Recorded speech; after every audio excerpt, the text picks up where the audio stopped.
सुकुहाड़ लय भाग चठू श्वानिनी रखू मृगराज छीन ले जनु जान जड़ो तिमि सुरपति नालाज।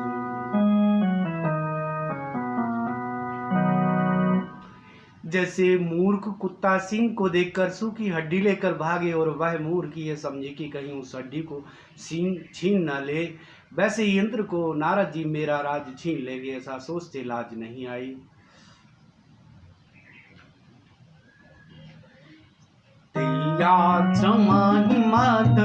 जब गया निज माया बचन माया पुष्मित विविध बीतप बहुरंगा जय कोकिल जय रंगा चली सुहावन त्रिविध बयारी काम कृसान मणावन रंभाधिक सुरनारी नवीना सकल संसर कला प्रवीणा करहि गान बहुतान तरंगा बहुविधि क्रीडै मान पतंगा एक सहाय मदन वरसाना कीन सी भूमि प्रपंच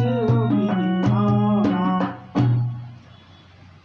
जब कामदेव उस आश्रम में गया तब उसने अपनी माया से वहां बसंत ऋतु को उत्पन्न किया। तरह तरह के वृक्षों पर रंग बिरंगे फूल खिल गए, उन पर कोयलें कूकने लगीं और भौरे गुंजार करने लगे।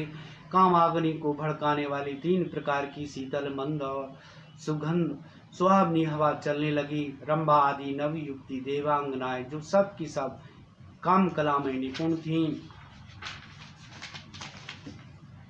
वे बहुत प्रकार की तानों की तरंग के साथ गाने लगीं और हाथ में गेंद लेकर नाना प्रकार के खेल खेलने लगीं। कामदेव अपने सहायकों को देखकर बहुत प्रसन्न हुआ। फिर उसने नाना प्रकार के माया जाल किए।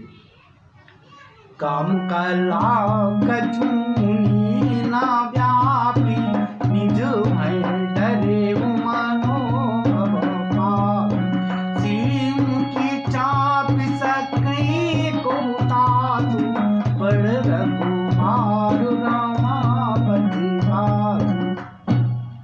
परंतु कामदेव की कोई भी कला मुनि पर असर न कर सकी। तब तो पापी कामदेव अपने ही नाश के भय से डर गया। लक्ष्मीपति भगवान जिसके बड़े रक्षक हों, भला उसकी सीमा मर्यादा को कोई दबा सकता है। सहित सहाय सभीत अति मानिहारी मन में गए जायु मुनि चरण तब कई सुटियार तुम्हें।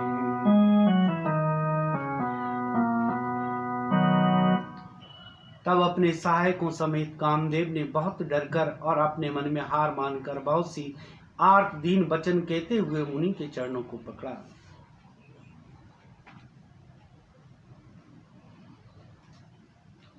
भयउ नारद मन कछुरोसा कही प्रिय बचन काम परिहोता नाय चरण सिर आय सुपाई गयउ मदन तब सहे सवाई मुनि सुशीलता पावन करुणी सुरपति सवा जाय सब सुनी सबके मन अचरज आवा उन्हीं प्रशंसी हरहि सिरुनावा।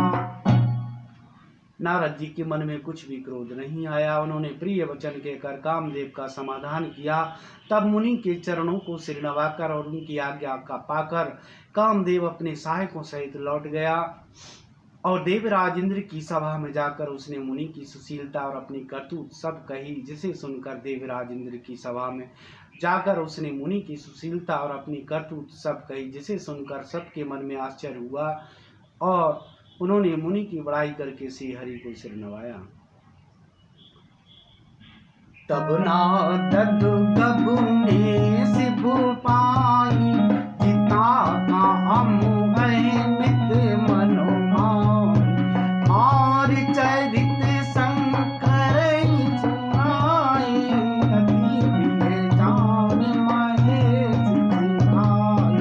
बार बार बिन पौने कोई, जिमि यह कथा सुनायहु मोई।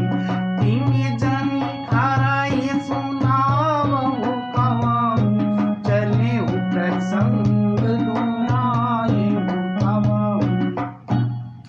तब नारद जी शिव जी के पास गए।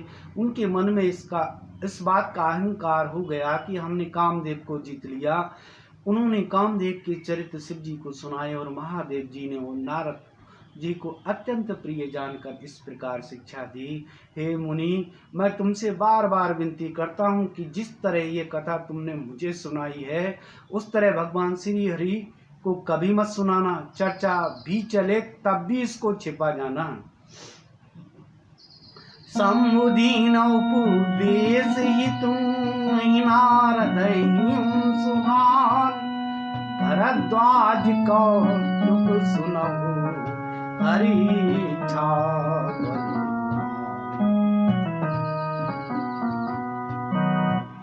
यद्यपि शिव जी ने यह हित की शिक्षा दी, पर नारद जी को वह अच्छी न लगी। हे भरद्वाज, अब कौतुक यानी तमाशा सुनो, हरि की इच्छा बड़ी बलवान है।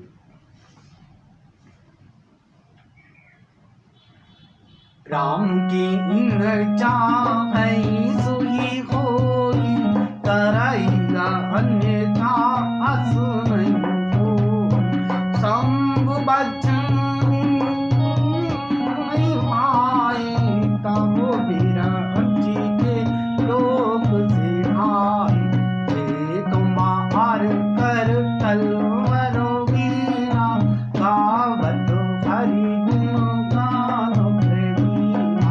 चीर सिंधु गंगे मुनि गाथा, जय वत्स श्रीनिवास सुकुमाता।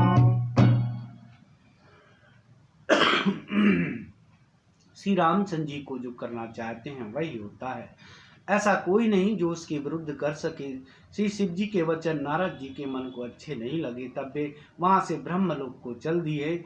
एक बार गान विद्या में निपुण मुनिनाथ नारद जी हाथ में सुंदर वीणा लिए हरि गुण गाते हुए क्षीर सागर को गए, जहाँ वेदों के मस्तक स्वरूप मूर्तिमान वेदांत तत्व लक्ष्मी निवास भगवान नारायण रहते हैं। हरच मिली उठी रमानी के था, बैठे आसन से समीरा। बोले बिहस चराचर नाया, बहुत दिनन कीन मुनिहारा। काम चरित नारद सब भावे, यद्यपि प्रथम भरु जी शिव भावे। अति प्रचंड रघुपति कही माया, दीना मोयस तो जगुनाया। रमानिवास भगवान उठकर बड़े आनंद से उनसे मिले और ऋषि नारद जी के साथ आसन पर बैठ गए। चराचर के स्वामी भगवान हंसकर बोले, हे मुनि, आज आपने बहुत दिनों बाद दया की। यद्यपि श्री शिव जी ने उन्हें पहले से ही वरज रखा था, तो भी नारद जी कामदेव का सारा चरित्र भगवान को कहकर सुनाया। श्री रघुनाथ जी की माया बड़ी ही प्रबल है, जगत में ऐसा कौन जन्मा है जिसे मोहित न कर दे। रूख वदन करी वचन मृदु, बोले श्री भगवान, तुमरे सुमरत ते मिटहि, मोहि मारो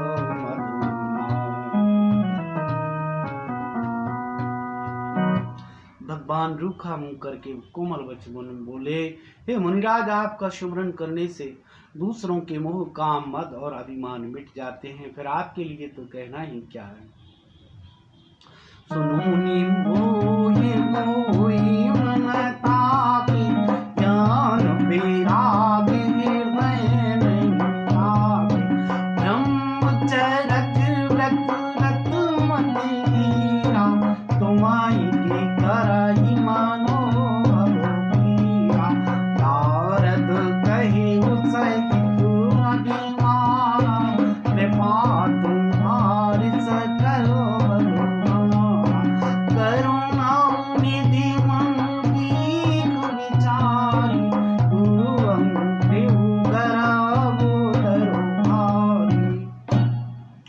हे मुनि सुनिए, मोह तो उसके मन में होता है जिसके हृदय में ज्ञान वैराग्य नहीं।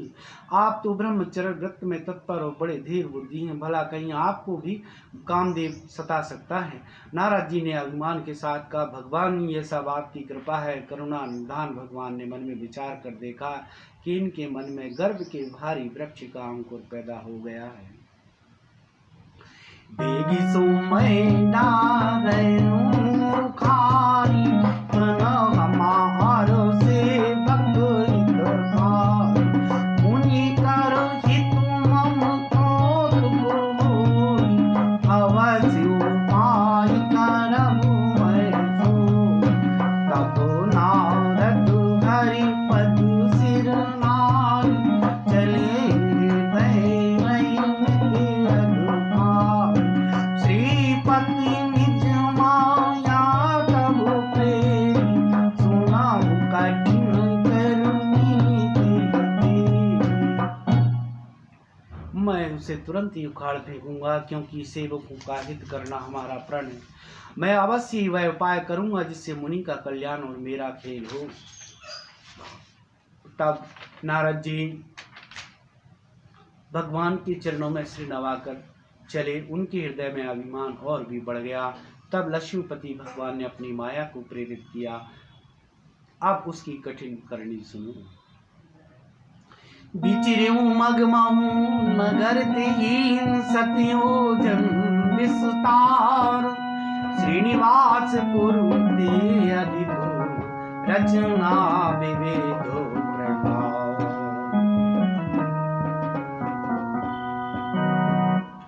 उस हरिमाया ने रास्ते में 100 योजन 400 कोस का एक नगर रचा। उस नगर की भांति भांति की रचनाएं लक्ष्मी निवास भगवान विष्णु के नगर वैकुंठ से भी अधिक सुंदर थीं। बचई नगर सुंदर नर नारी, जने बहु वंशिज रटे तनो धारी। की पुरु बसई सिंह राजा, अग्नि तो है गए सेन समारा। सत सुरेश संग विभव विशाला, तेज बल नीतु निवारा। भीष्म मोहिनी राजकुमारी, श्री विमोद स्वरूप निहारी। उस नगर में ऐसे सुंदर नर नारी उपस्थित थे, मानो बहुत से कामदेव और उसकी स्त्री रति ही मनुष्य शरीर धारण किए हुए हों। उस नगर में शील निधि नाम का राजा रहता था, जिसके यहाँ असंख्य घोड़े, हाथी और सेना के समूह टुकड़ियां थीं। उसका वैभव और विलास 100 इंद्रों के समान था। वह रूप, तेज, बल और नीति का घर था। उसके विश्व मोहिनी नाम की एक ऐसी रूपवती कन्या थी, जिसके रूप को देखकर लक्ष्मी जी भी मोहित हो जाएं। सोई हरि माया सद्गुण खानी, शोभा ताज की जाय बखान। करई स्वयंवर सूरभ माला, आए अग्नित महिमाला। मुनि कौतुक नगर दीनया, पुरवासिन सब पूछत भया। सुनि सब चरित भूप में आए, कर पूजा नृप मुनि बैठाए। वह सब गुणों की खान भगवान की माया ही थी। उसकी शोभा का वर्णन कैसे किया जा सकता है। वह राजकुमारी स्वयंवर करना चाहती थी, जिससे वहां अगणित राजा आए हुए थे। खिलवाड़ी मुनि नारद जी उस नगर में गए और नगर निवासियों से उन्होंने सब हाल पूछा। तब समाचार सुनकर भी राजा महल में आए। राजा ने पूजा करके मुनि को आसन पर बैठाया। जय श्री राम।